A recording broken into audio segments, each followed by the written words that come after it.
Kaixo, muy buenas. Bueno, somos Aitor Santiesteban Leguina y Xavier Río de Frutos, ambos docentes de la Facultad de Psicología y Educación de la Universidad de Deusto, en el que impartimos docencia en el grado de CAFID.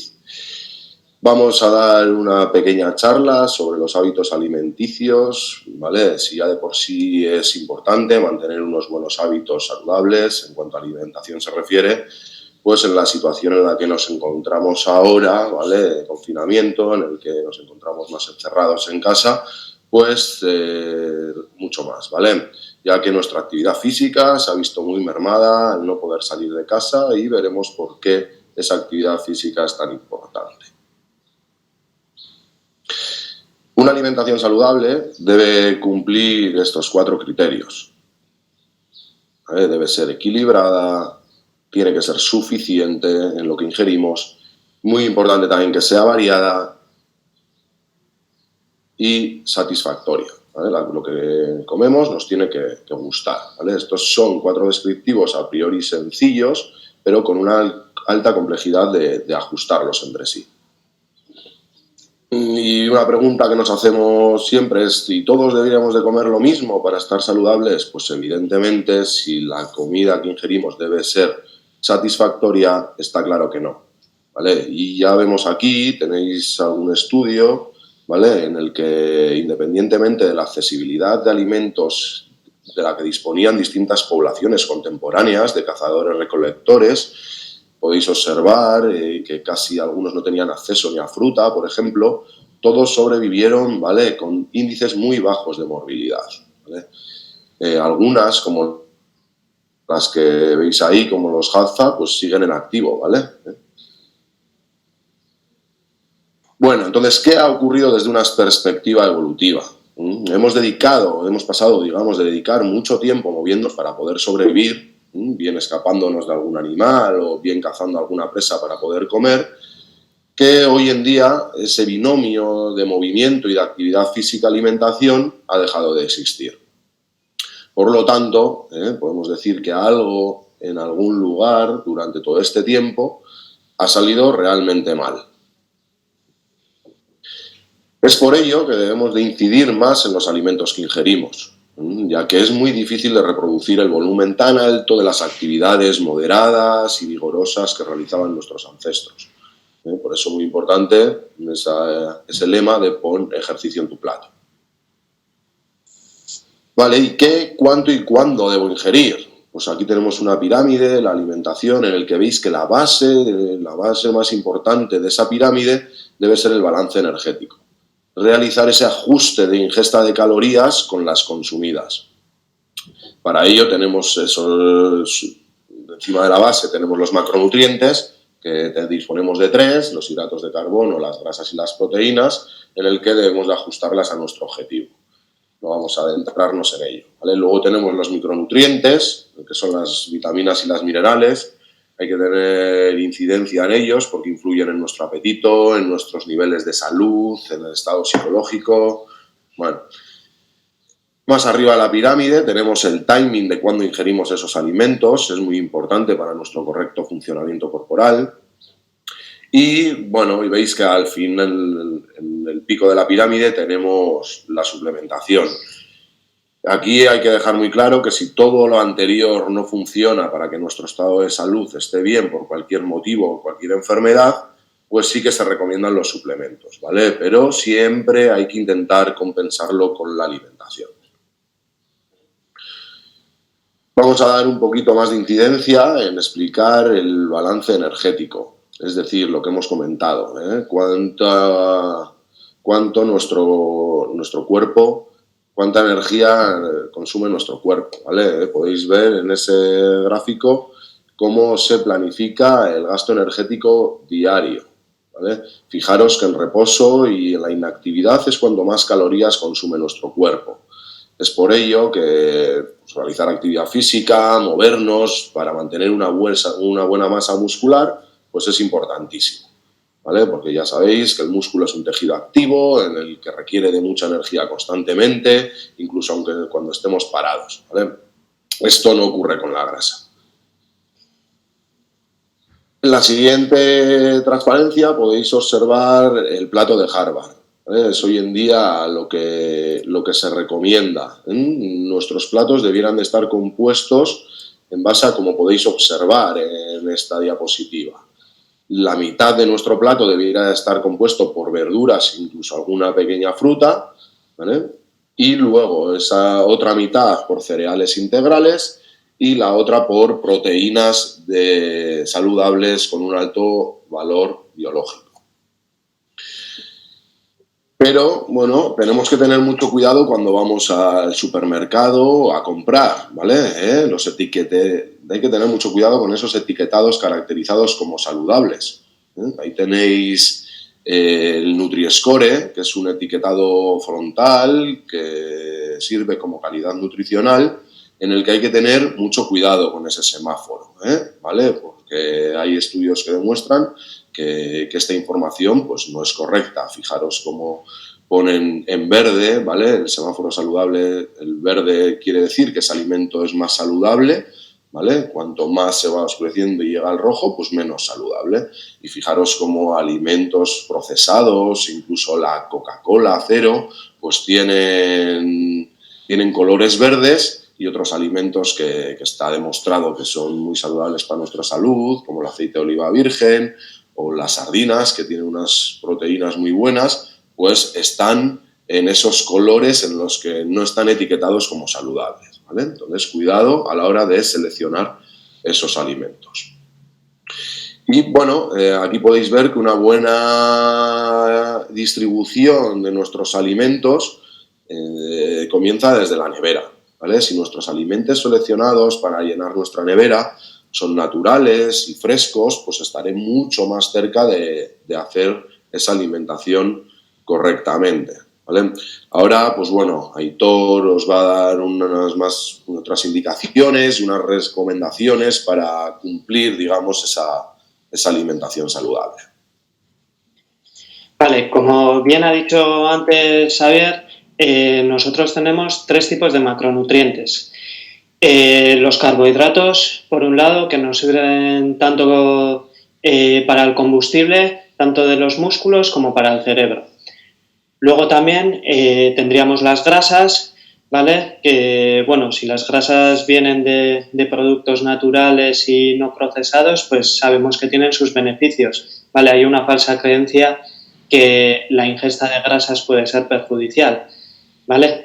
Tenemos que tener claro que es uno de los macronutrientes que nos ayuda a absorber ciertos nutrientes. Luego tenemos las proteínas, que nos ayudan a construir y a reparar tejido corporal. Luego pasaríamos a los nutrientes esenciales que no nos aportan energía, simplemente son reguladores, ¿vale? Que serían, por un lado, los minerales y por otro lado, las vitaminas. Y, como no, luego tenemos que tener en cuenta que tenemos que estar bien hidratados para que el cuerpo haga las funciones necesarias.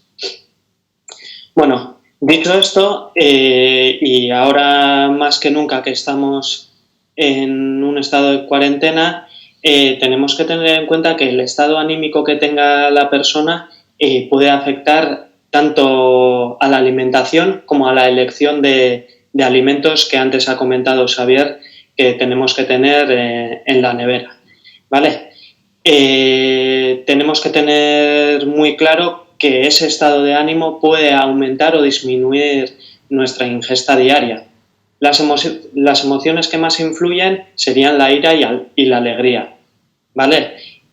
Además, hay estudios que ya nos demuestran que el comer en exceso puede reducir nuestro malestar emocional y la ansiedad. Y esto puede ser un poco peligroso en esta situación, ya que el balance energético, como bien hemos comentado, no se respeta en esta situación, ¿vale? En la imagen podéis ver al final cómo ese estado anímico puede crear alteraciones en la señal cerebral, ¿vale? Y cómo todas las flechas son bidireccionales, pudiendo afectar a factores centrales, periféricos y luego, lógicamente, a la ingesta y a la elección de alimentos que nosotros vayamos a comprar. Bueno, dicho esto, importante consumir omega 3 en abundante mediante nueces, maíz, oliva, etc. Luego también alimentos que aumenten las catecolaminas, ¿vale? Cereales, frutos secos, legumbres, escoger alimentos ricos en zinc, vitamina B6, aquí encontraríamos semillas, hierbas frescas, especias. Luego, consumir alimentos ricos en fibras solubles e insolubles, fruta fresca, cebolla, puerros, y luego también ricos en probióticos, como puede ser el yogur, por ejemplo. Evitar consumir alcohol, evitar digestiones pesadas, chocolate sin azúcar y alto porcentaje de cacao, siempre con moderación, café y té máximo 2 veces al día, carnes rojas de manera esporádica y evitar comer sin hambre. Muy, muy importante este último punto. Luego, las recomendaciones por los últimos estudios que hemos revisado son las siguientes. Sabemos, por ejemplo, que el realizar 6 ingestas o más durante el día puede ser perjudicial, ¿vale? Y puede ser uno de los comportamientos pro-obesos. El no desayunar, las últimas ingestas a última hora del día, antes de meternos a la cama, dietas ricas en grasas procesadas y azúcares, y luego de esta manera también reducimos las horas de ayuno, ¿vale? Esto lo que hace es tener una menor sensibilidad a la insulina, por lo que el transporte de la glucosa se realiza peor, ¿vale? La glucosa no entra tan bien en las células y en consecuencia gastamos o ponemos trabas a la hora de crear energía mediante estas sustancias. Luego, el colesterol total. Aquí diferentes estudios demuestran que hay una variación, que a veces sube, a veces baja. Luego, el hambre. De esta manera, con 6 ingestas al día o más, siempre tenemos hambre. Esto produce una inflamación y, a su vez, nos altera los ritmos circadianos. Vale, las recomendaciones actualmente son hacer 2-3 ingestas diarias, muy importante el desayuno, evitar comer a última hora, ¿vale? Y aumentar la ingesta de las proteínas. Y bueno, las recomendaciones son tener un ayuno de 12-16 horas todos los días, es decir, desde que cenamos hasta que desayunamos, que pasen esas 12-16 horas. Lo que sabemos es que tiene efecto en los procesos proteicos de AMPK, que nos ayuda en el metabolismo de las grasas y de los azúcares, ¿vale? Aumentando la sensibilidad a la insulina y, por consiguiente, el transporte de glucosa. Baja el colesterol, baja la sensación de hambre y también la inflamación. Y 2 puntos muy importantes son que de esta manera optimizamos los ritmos circadianos sin alterarlos, por mucho que estemos encerrados en casa, y optimiza la autofagia, que es un mecanismo biológico que tienen las células para deshacerse de sustancias o simplemente de los contenidos que tiene la célula dentro y no las está utilizando. Bueno, dicho esto, las recomendaciones más llamativas son las de la dieta mediterránea. Bueno, aquí tenemos un poco lo que comentaba también Xavi con el plato de Harvard: consumir diariamente raciones de fruta, incluir verduras. Luego también tenemos que tener claro que hay que meter cereales, frutos secos, ¿vale?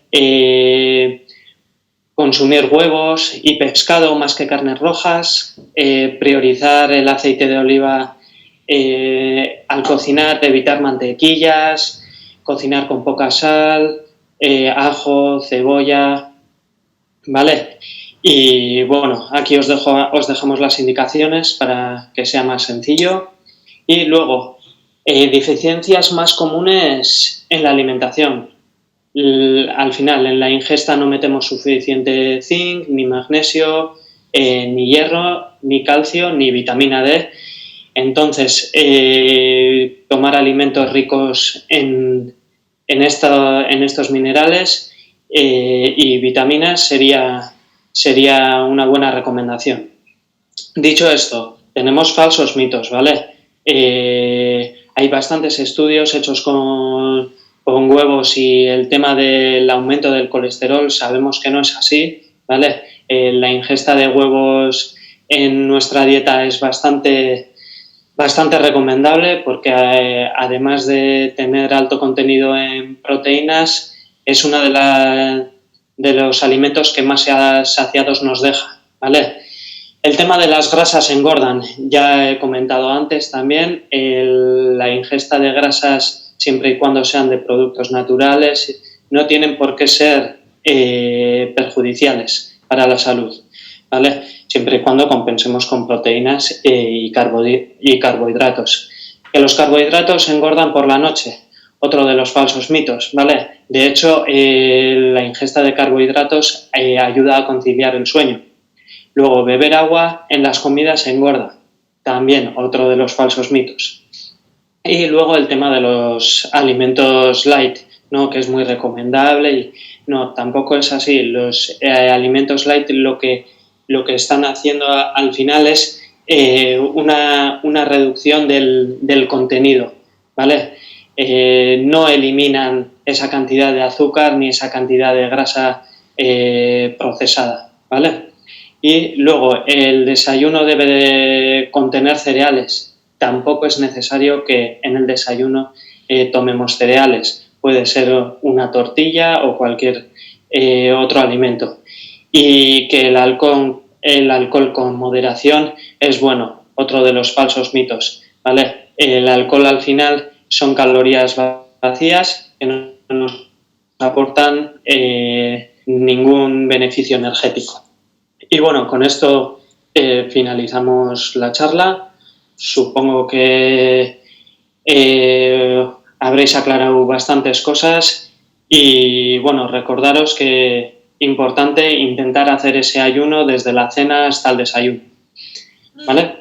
Y listo. Bueno, pues nada, muchas gracias a todos, esperemos que os haya servido, ¿vale? Aunque sea un poquito para animaros en intentar poner más énfasis en nuestra alimentación. No solo estos días, ¿vale? Que nos encontramos confinados, sino que sea un hábito de nuestras vidas el cuidar esa alimentación, ¿vale? Así que nada, mucho ánimo y nunca es tarde.